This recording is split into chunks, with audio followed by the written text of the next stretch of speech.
Hi everyone, in this video we're going to look at the 2019 Mathematics Standard 2 HSC examination, and in particular question 11. So with question 11, it's asking which of the following correctly expresses y as the subject of the formula 3x minus 4y minus 1 is equal to 0. So what I suggest you to do now is pause the video and attempt this problem and try and identify which is the correct solution.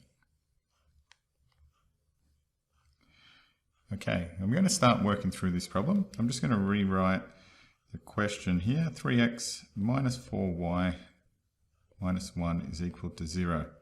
And we need to express y as the subject. So when it's asking that, I need to have it to say y equals something. So I need to rearrange things here. Now at the moment it's negative 4y here. So I'm going to try and move it to the other side of the equal sign. And to do that, I'm going to plus 4y to both sides. What will that will give me now is 3x on the left minus 1 is equal to 4y. And I'm just going to rewrite that the other way. 4y is equal to 3x minus 1. Now I haven't changed anything here. It's still the same. I've just flipped them around. We can do that.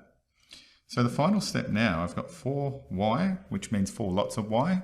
So the opposite or the inverse operation now is to divide by 4 to both sides. So divide both sides by 4, and that's going to give me y equals 3x minus 1 over 4.